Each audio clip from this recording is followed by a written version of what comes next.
Hello there guys, welcome to another of my live videos. So just going to give you some team news for the Manchester United versus Arsenal game Monday night 8 o'clock kick-off, and this is a big game for Manchester United. Now obviously we do know it's a seventh, in fact it's our seventh game of the Premier League season, so we have got quite a few injuries. So I think Marcus Rashford, it's very unlikely he will be participating in this game. Marcus Rashford has got a groin injury. Obviously he had sustained this groin injury, obviously in the 2-0 defeat to West Ham. I think Ole Gunnar Solskjaer is hopeful that Rashford can regain full fitness before the international break. So Marcus Rashford will not be playing in this particular game. And obviously Rashford before he sustained his injury, I think he's been a bit below par this season. He has done good in certain parts as Marcus Rashford. Don't forget Rashford did actually score twice on his Premier League debut against Arsenal back in February 2016. Obviously now that's more than 3 years ago. But Rashford hasn't been to his best this season. A lot of Manchester United fans do actually believe he's overrated. But I'd still say even though he hasn't been great this season, he is still the long-term solution for Manchester United. So it's unlikely Rashford will be playing in this game. I think there has been rumours, there has been reports emerging out saying that Mason Greenwood could make his first start in the Premier League for Manchester United, and I would start Mason Greenwood on Monday against Arsenal. Obviously, recently Ole Gunnar Solskjaer spoke a lot about Mason Greenwood, and obviously he did actually say it's impossible to leave Mason Greenwood out of the team. If he does keep scoring, and obviously if he is to keep the consistency up, Solskjaer has assured that Mason Greenwood will get more minutes under his belt. Mason Greenwood obviously has scored in his last two games for the club, but at this moment in time I think Mason Greenwood is a better solution than Marcus Rashford. Don't forget Mason Greenwood just recently recovered from an illness. Don't forget he did have tonsillitis, so obviously due to the tonsillitis he had, he missed the 2-0 defeat to West Ham. But like I did say, we have got a lot of young players in the squad, that are developing and trying to improve and that at Manchester United. And like I did say, I do credit Ole Gunnar Solskjaer in some aspects. I've got element of concerns about him as well. But the stuff I do credit him about, he has got a lot of trust with his young players.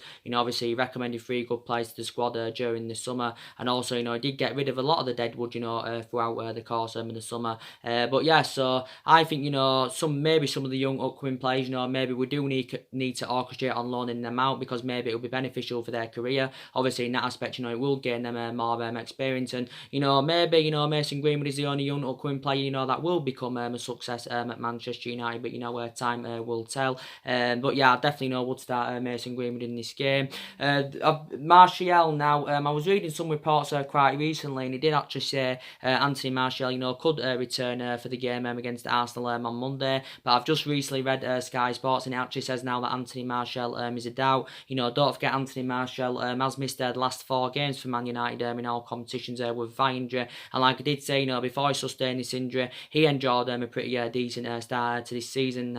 And we've been lacking goals this season. We've only scored 8 goals so far in the Premier League this season. We've only registered 8 points from a possible. We've only registered 8 points from 6 games, so we know that's nowhere near good enough to our standards and that. But obviously we obviously lost Sanchez and Romelu Lukaku, so a lot of people do believe we are short in that attacking line. And like I said, Anthony Martial has been a big miss. And like I did say, when Martial does regain full fitness, and obviously he can avoid sustaining any more injuries, and he can keep the consistency up. I think he can score from between 15 to 20 goals this season, can Anthony Martial, without a shadow of a doubt. Martial, don't forget, now is into his 5th season as a Manchester United player. Obviously he has scored 50 goals for the club in all competitions. He actually does predominantly play out wide on the left, but actually it got confirmed at the start of the season. Actually we've given Martial that number 9 shirt. I think he's more effective in that in that central position is Martial. That got proven throughout pre-season. But Martial, Rashford and that,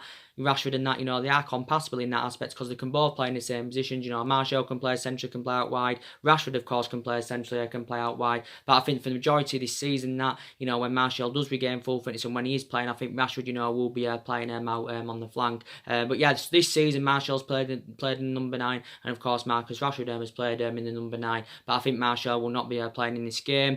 News of in regards to Paul Pogba. Now we do know recently, he's just regained full fitness. Obviously, he did play in the game against Rochdale. obviously, on Tuesday, was it on Wednesday evening, a couple of nights ago, Pogba, did play. Obviously, Paul Pogba, I think, missed the last 3 games for Manchester United or something like that before, obviously, the Rochdale game. It has just confirmed now that also Paul Pogba could be a doubt for the game against Arsenal on Monday, because according to reports, he had sustained an ankle injury, during, the, game against Rochdale. So also, Paul Pogba, could be a miss. So obviously, reflecting on the amount of injuries we've got obviously Ole Gunnar Solskjaer is going to have to make alterations. News as well in regards to Diego Dalot and Angel Gomez. Solskjaer has confirmed that they will not be playing on Monday against Arsenal, either of them, because I think it's confirmed they are injured, Diego Dalot and Angel Gomez. Now obviously Diego Dalot has only made one appearance for the club this season. Obviously that was the 1-0 victory over FC Mestania, and obviously he's one of our backup options at that full-back position. And Angel Gomez, he did initially say, he's going to be a big part of the squad this season, Angel Gomez. Don't forget, he did participate in the 2-0 defeat to West Ham, and obviously he is another one of our midfield options. So it's confirmed, that they're, currently both out. Luke Shaw, obviously we do know he's out with a hamstring injury. I think it's also, unlikely, he will be playing. Luke Shaw has obviously, been out, I think he's missed the last 4 games for Manchester United as Luke Shaw. And again, we do know how much an imperative player that Luke Shaw is. Obviously, Luke Shaw's now into his 5th season as a Manchester United player. I think analysing the majority of Luke Shaw's career now, I think he's been mainly consistent. Don't get me wrong, Luke Shaw's had some rough patches in that. He had a bad spell under Mourinho, and obviously he's sustained quite a few injuries, but I think prior to that he's been mainly consistent. We do know the difference, he does make on that left-hand side, Luke Shaw and that, and obviously reflecting on his impressive performances last season, he did win the double player this season. But obviously with Luke Shaw's absence, obviously, Young has been playing on a regular basis quite recently in the Premier League, so Young's been fulfilling Luke Shaw's role. Obviously in the cup, in the Europa League, and that, in the cup games, Rojo's obviously been playing at left back position as well. But yeah, I think Solskjaer will make rotations and that in the squad. But this is going to be an extremely difficult game for Manchester United. Obviously, Arsenal, obviously, they've got a bad record against us at Old Trafford. We've got a great record against them at Old Trafford. To be quite honest with you, we haven't lost to Arsenal at Old Trafford in the Premier League, since 2006. So that's actually, around 13 years ago now. The last time they beat us at Old Trafford in all competitions was back in 2015 under the Louis van Gaal era. They did beat us in the FA Cup by 2 goals to 1. But yeah, and obviously, Arsenal, actually, did a good investment, throughout the course of the summer. Don't forget, they did good investment throughout the course of the summer, even though they did only get a tight budget, allegedly. They got around I think they got from between 40 to 45 million pounds to spend. Don't forget, Arsenal also lost Aaron Ramsey, earlier on in the summer. He went to Juventus on a free transfer. But the players, Arsenal did recommend in. Obviously, they paid around 70 odd million pounds for Nicolas Pepe from Lille. Obviously, they got Daniel Ceballos from Real Madrid on loan. I think they did get William Saliba from St Etienne. Don't forget, I think it was on deadline day, they got Kieran Tierney from Celtic. I think they also, got David Luiz on deadline day. So Arsenal, did recommend, quite a few players in. And Arsenal have got, good players in their squad. Obviously, they've got Patrick-Emerick Aubameyang. Obviously, he's been at Arsenal since, January 2018. He's done really, really well for them. I think Arsenal, did pay around £56 million for him. It was something like that anywhere. I think Aubameyang and Lacazette are a fantastic partnership, in Arsenal's team. I think actually, Lacazette's injured at the moment. I think he's got an ankle injury, so he actually, I think he will miss the game on Monday. I think it's also confirmed that Ainsley Niles is also, suspended for the game. I think Arsenal have also got Emil Rawi out as well with injury. So Arsenal have got a couple of injury problems in that. Obviously, Arsenal's record against the top 6 side, isn't that good, to be quite honest with you. But they've got good players. They've also got, don't forget, they've got Ozil in the team as well. But yeah, they have got some good players. But Man United, Arsenal, this fixture isn't as iconic, as it was, back in the day, when obviously, we had Alex Ferguson, obviously, when they had Arsene Wenger. Obviously, they're the 2 longest serving managers. Obviously, Ferguson spent 26, 27 years at Manchester United. Obviously, Arsene Wenger spent around 22 years with Arsenal. And we had a great team, back under Alex Ferguson. Arsenal had a great team, under Arsene Wenger and that. And that it was the fixture fixture back in the day, and it was obviously, you know, classified as a title decider. You know, Arsenal, you know, had great players back in the day. You know, they had Henry, you know, they had Vieira, they had Sol Campbell, they had Robert Pires, you know, they had Freddie Ljungberg and that. So they had great players there back in the day, and so, you know, did Manchester United and that. Actually, you know, Arsenal, one of Arsenal's greatest achievements and that, obviously, you know, was, you know, back in 2004, of course, when they did go unbeaten all season. I think they went on a 50-match unbeaten run, but we were actually the team, you know, to end, you know, their current unbeaten run, if you do remember rightly. But yeah, it's always been a good clash anyway, you know, between Manchester United and Arsenal. Don't forget Arsenal, of course, are the record holders of the FA Cup. Obviously, you know, they've won the FA Cup most times. I think Arsenal are on 13, I think, you know, Manchester United, of course, are on 12. But, you know, we usually do good against Arsenal at Old Trafford. Like I said, obviously the fixture last season was 2-2 at Old Trafford. This was obviously, you know, back under the Jose Mourinho era. We did actually beat them in the FA Cup 3-1 last season, don't forget. I think we did lose at the Emirates in the league last season by 2-0. I think the season before as well, we did beat them at Old Trafford 2-1. If you remember rightly, you know, in that particular game, Fellaini had scored the winner. Like I said, mentioned earlier on in the video, we did beat them 3-2. Was it over 3 years ago now? Like I said, Rashford scored twice on his Premier League debut. So we usually do good, you know, against Arsenal at Old Trafford. But it's always a big game, you know, between Man United and Arsenal. But like I did say, you know, we've enjoyed them a pretty bad start to the season. We've enjoyed them really bad start to the season, and I did say, you know, if this bad run of form, you know, is to continue, then I think, you know, Ole Gunnar Solskjaer, you know, will be sacked by Christmas. Now, I did say, you know, the vast majority of Manchester United fans already want him out. You know, if there's certain Man United fans, you know, that maybe that are still maybe, you know, backing Ole Gunnar Solskjaer and they don't want him out in the football club. And I also believe the vast majority of industries, you know, believe Ole Gunnar Solskjaer, you know, will be gone by Christmas. But things, you know, do have to improve at Manchester United. Of course, if Ole Gunnar Solskjaer's tenure, you know, is to be successful at the football club. But like I said, you know, despite the fact, you know, that we've, you know, enjoyed really a difficult start to the season, you know, Man United Man United is still backing Ole Gunnar Solskjaer, and Ed Woodward is convinced that he can still turn things around at the football club. Now, obviously, we do know that obviously Ole Gunnar Solskjaer is our fourth permanent manager. Obviously, you know, since the Alex Ferguson era and that. And like I did say, 3 managers have already been sacked by Manchester United.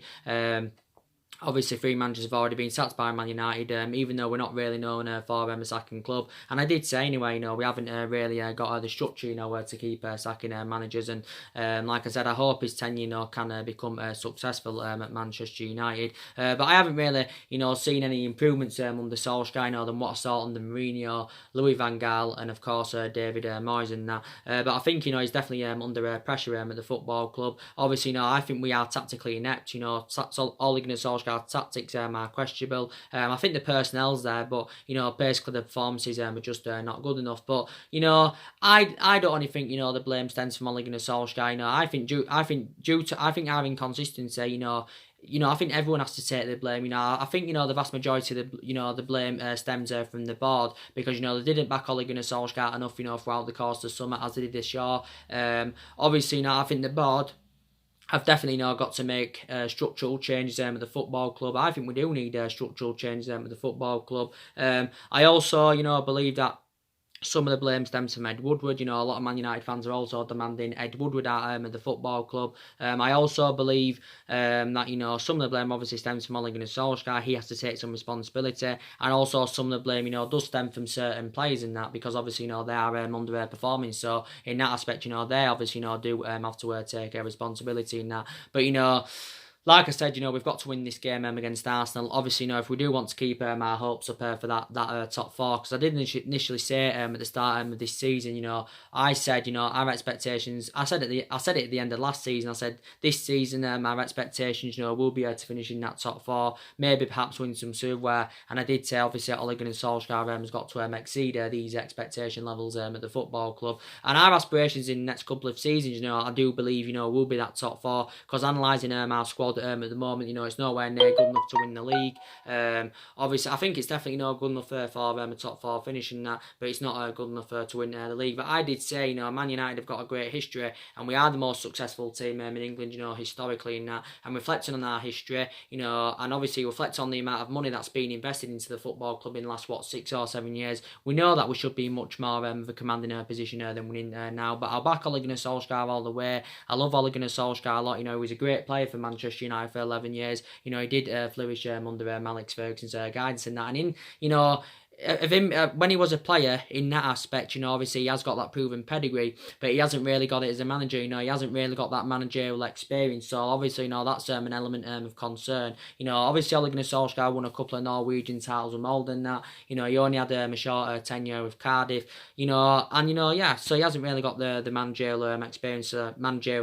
Obviously, that does concern me. But obviously, you can still quite frankly say Ole Gunnar Solskjaer is still in the process of rebuilding this Manchester United team. And like I did say, he didn't get all the players that I wanted in, during the summer, because obviously, we failed to qualify for the Champions League, and I did say that's probably one of the main reasons, why we didn't, get all the players, that we did want to recommend in that, because we was in for a lot of players, during the summer, but I did say, a lot of players anyway, would have had reservations about joining the football club. So it's good in the aspects that during the summer, we did address, some of the problematic areas. Obviously, we, brought 3 players in, we spent over 140 million on Dan James and Wan-Bissaka and Harry Maguire, and we have seen glimpses of what good signings they've proven to be so far, and they've done really, really well. And it's good that we have addressed some of the problematic areas. We got that experienced centre half in, we also got that right back in, but we didn't address that midfield, and that midfield is one of the priority areas where Man United do need to strengthen up. Don't forget, throughout the course of the summer as well,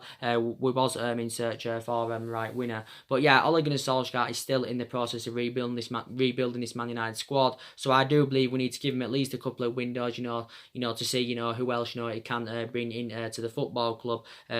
Definitely, without a shadow of a doubt, give him at least a couple more windows. Because Solskjaer did actually say at the start of the summer that I did want to recommend at least 5 new additions to the squad. Solskjaer has confirmed, he still wants to stick to the same policy, obviously, of signing young British players. But despite the fact anywhere that we know, despite the fact anywhere that obviously a lot of players have now left since Ole Gunnar Solskjaer's arrival, I still believe now, as we speak, these are more problematic players at the football club. Yeah, and with Arsenal, obviously, they're not really good defensively as well. They're very poor defensively. Arsenal. Obviously now I think this is Umar Emre's second season with Arsenal. Obviously I've heard a lot of Arsenal fans saying if Arsenal obviously don't make the top 4 this season, obviously they'll demand Umar Emre out of Arsenal. But in an attacking intent, Arsenal really good. They're also very good on the counter attack. They can pass the ball really well, but they are poor defensively. Arsenal. So. But we do know it's going to be, a very tough game indeed. But I did say, if we continue, my club, Man United, if we do continue this bad run of form, I think we could enjoy a worse season this season than what we saw last season. Because last season was bad enough, finished 6th. Obviously, we failed to win any silverware, and obviously, we did fail to qualify for the Champions League. And I think last season, if I'm right, was the lowest we finished, since the David Moyes era. Because under the David Moyes era, obviously, we did finish 7th.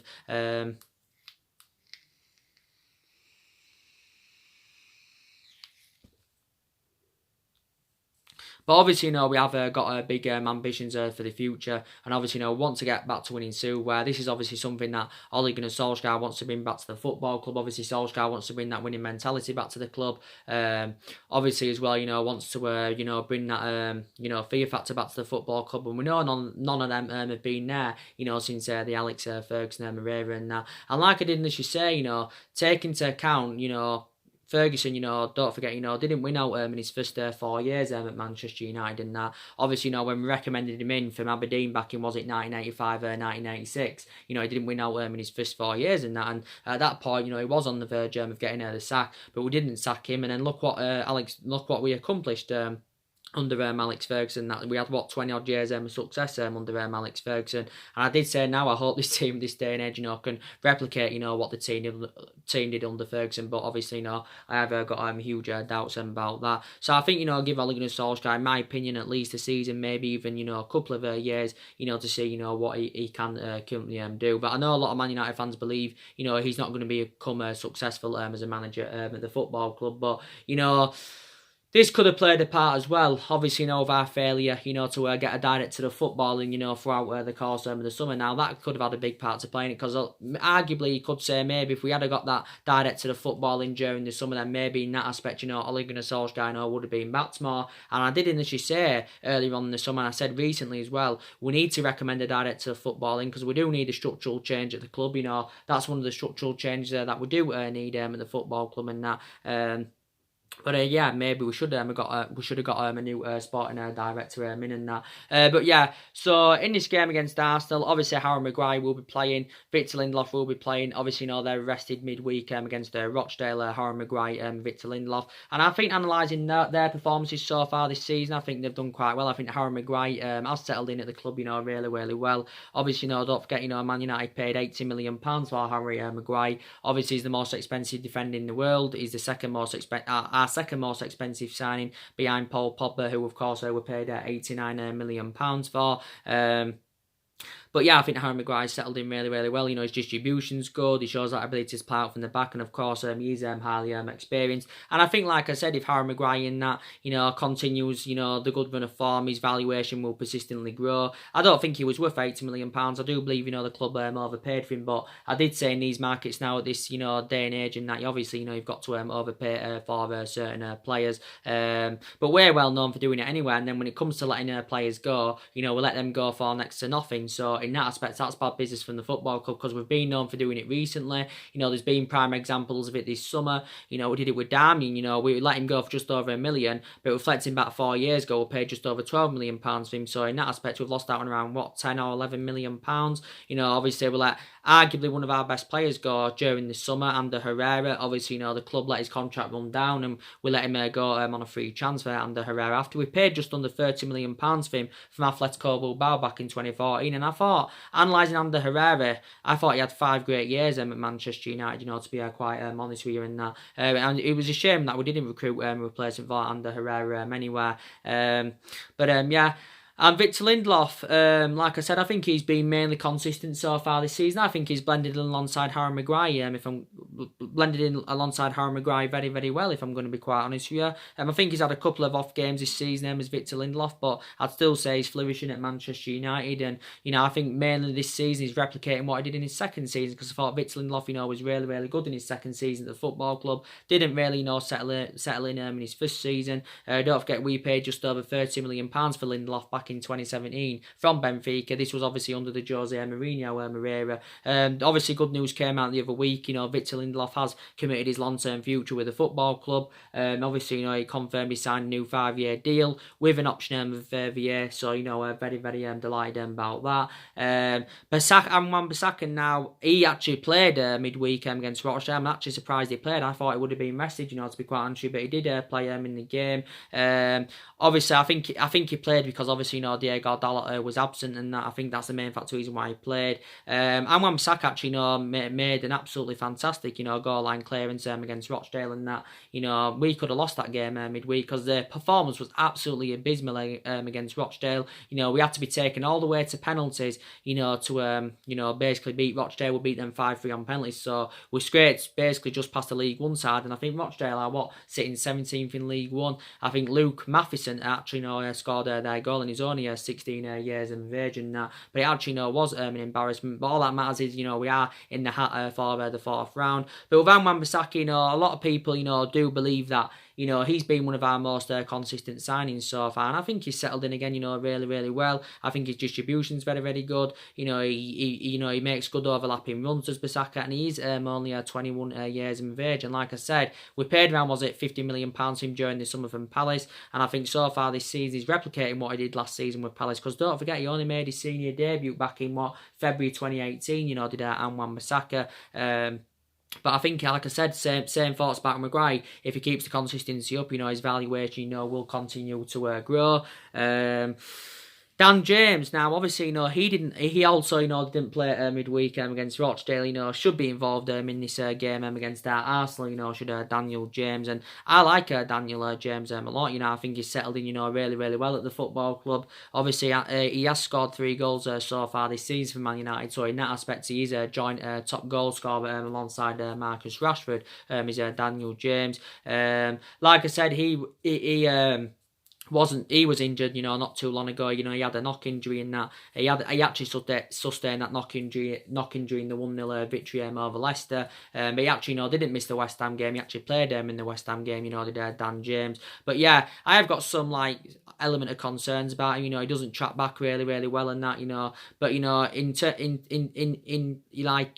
terms of an attacking intent, I think he's really, really good. His pace is unbelievable. He gets them runs in behind. I think his crossing that needs to improve. So you can still quite frankly say that Daniel James is still a prospect and he needs time to develop. But I think he's settled in, really, really well. It was good that he scored in his competitive debut against Chelsea on the opening day of the Premier League season. But yeah, very, very good indeed. But I think the players we've brought in during the summer have settled in really, really well at Manchester United. My thoughts on Andres Pereira now.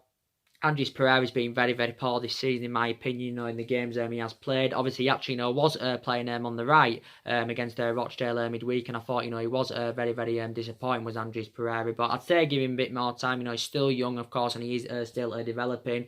My overarching view on Jesse Lingard. Now, actually, Jesse Lingard has got a good goal-scoring record against Arsenal. I think he's scored 4 goals in all competitions, against Arsenal, as Jesse Lingard, and that obviously scored quite a few times against Arsenal last season. Obviously, scored against them in the Cup, scored against them, obviously, in the 2-2 draw. But Lingard has been very, very poor this season. He's enjoyed a really, really difficult start this season. And like I did say on my Man United Rochdale reaction, Lingard is on around, 100 grand a week. Obviously, reflecting on his status and that at the football club, Lingard, should be, putting a much more better performances in. Don't forget, not too long ago, he also, recovered from illness, did Jesse Lingard. He was playing in that number 10, by the way, midweek. But yeah, he's been a huge disappointment so far. But quite a lot of players have underperformed. My overarching view on Scott McTominay. He's done really, really well so far this season. Scott McTominay obviously didn't play in the game midweek, but he has played the vast majority of the games this season, and I think he's done really, really well. Like I said, if in regards to McTominay being the long-term solution for Man United, I'm not too sure about that. Obviously, there's question marks around McTominay. Can he keep the consistency up? I think he should play in this game against Arsenal, or at least be involved, because his performances have been really, really good this season. Yeah. Still only 22 years of age. My opinions on Fred. Fred needs to play more often. Like I said, he's a much better solution than Matic. I think any of our midfielders are much better solutions than Matic. Fred wasn't too good against Rochdale midweek. Don't forget, he was playing alongside Pogba in our midfield. He wasn't too good midweek, Fred. But prior to that, in the other recent games, he was quite good, was Fred, to be quite honest with you. We know that Fred hasn't performed to the same sort of level, as he did do at Shakhtar Donetsk, and he actually was an exceptional player at Shakhtar Donetsk, but hasn't really, replicated this at Manchester United as Fred, but would, definitely, give him more time, because he never really, got the opportunity under Jose Mourinho. And and I don't think Rojo, did too bad, midweek. Obviously, he was playing at the left back position, but I did say the likes of, Rojo, Phil Jones, and all that, they're going to get their opportunities in the cup games and that, and so too is probably Alex Tuanzebe. Them sort of players, they'll get their opportunities more in the cup games, as you all do currently know.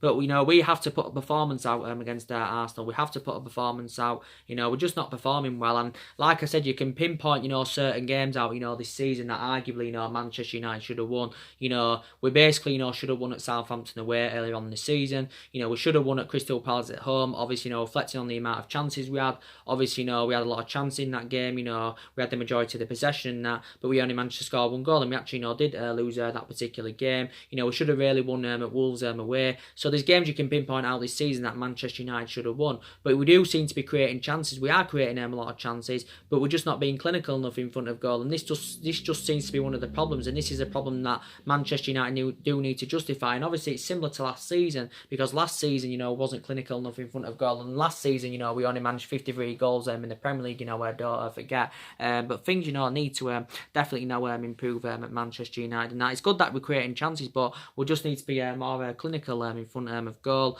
That's my opinion. But like I said to you, more players do need to leave the football club, even though a lot have left since Ole Gunnar Solskjaer's arrival. And obviously we do know that Italy has been a popular destination for the vast majority of our players this summer. Obviously you saw Smalling going out on loan to Roma.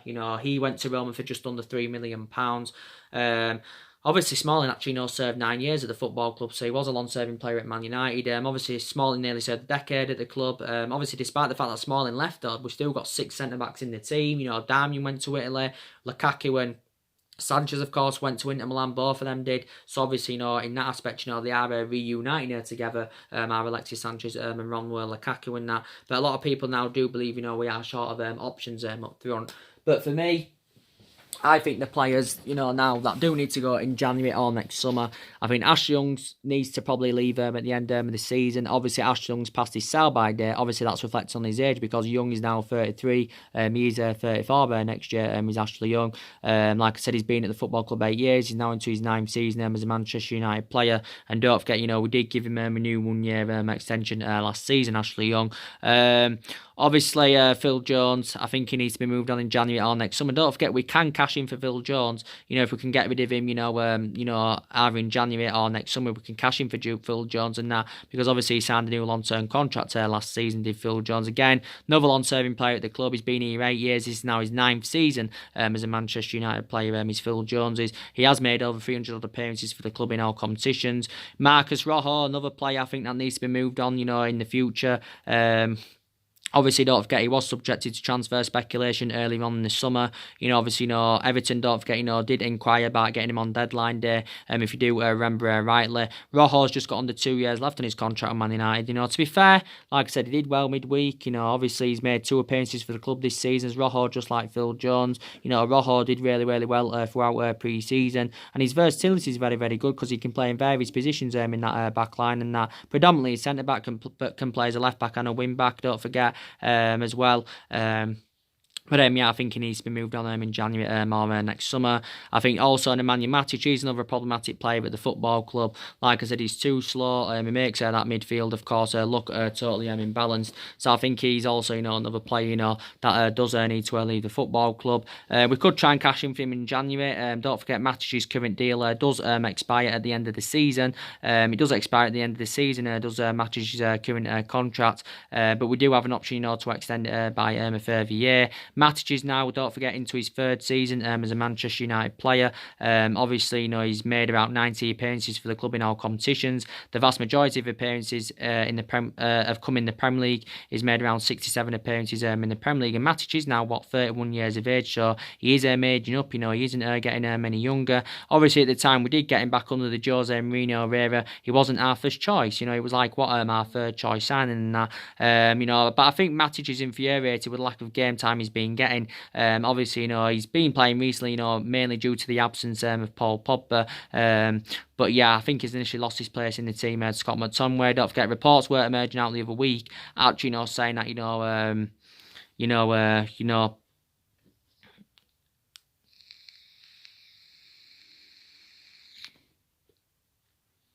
reports were saying the other week that there was like 4 clubs in for Nemanja Matic. Don't forget, there were it was said Juventus, AC Milan, Inter Milan, and also to Borussia Dortmund were interested in getting Nemanja Matic on a free transfer. But yeah, the club did pay around, was it 35 million up front for him, with 5 million in add-ons, which did potentially rise to around 40 million pounds. So I think we also need to get rid of Nemanja Matic. So I think these are still problematic players at the football club, in my opinion.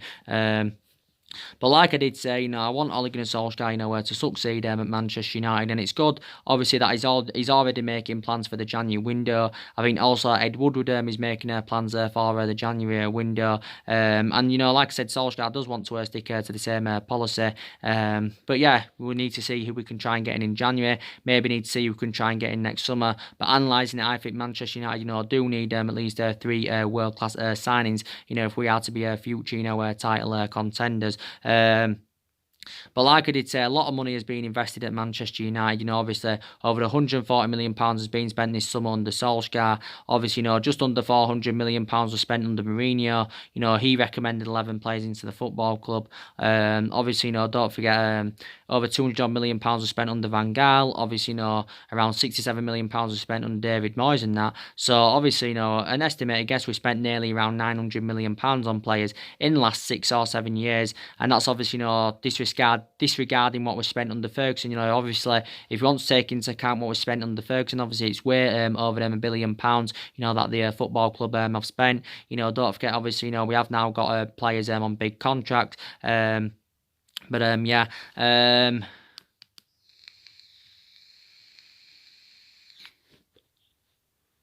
But like I said, it hasn't, only been this summer transfer window. It hasn't only been the window, we haven't been competitive enough. I'd say in the last, 3 to 4 windows, we haven't been competitive enough. Obviously, the recent ones, we didn't get anyone in January. Obviously, we didn't get our number one targets last summer, back under the Jose Mourinho era. And I think, Solskjaer was talking about our recruitment policy during this summer and analysing our recruitment policy, it isn't too good, to be quite honest with you.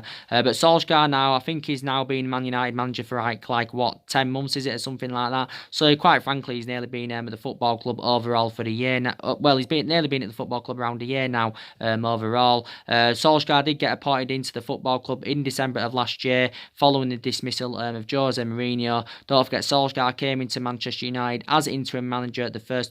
Obviously, he was interim manager for 3 months, and obviously in that 3-month period, Solskjaer exceeded expectation levels. The results were good, the performances were good, and he got the best out of these group players. But since he got the job in March early on this year, everything, of course, has just basically seemed to have all gone wrong and that.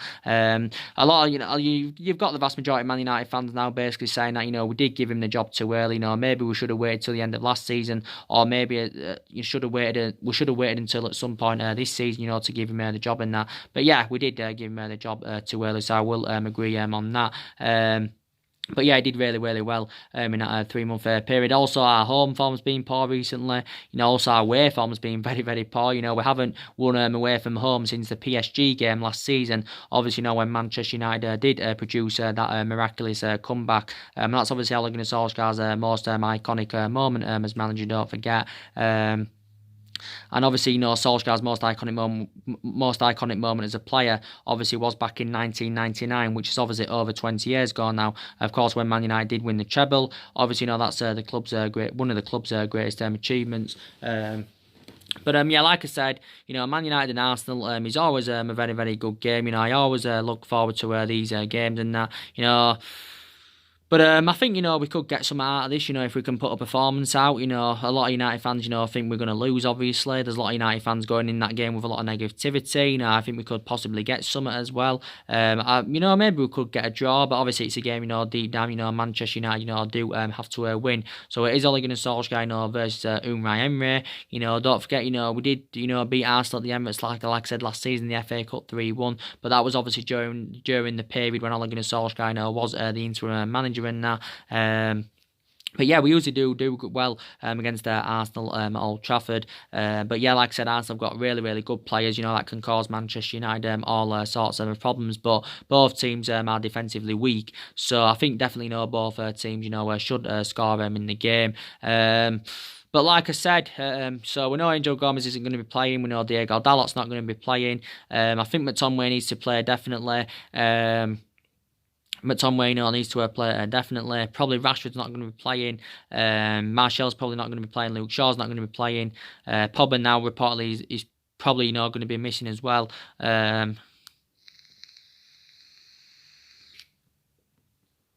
Alex Tuanzebe, he mainly plays in the cup games, but I think, he could get given a chance. He maybe could come on as a substitute or something.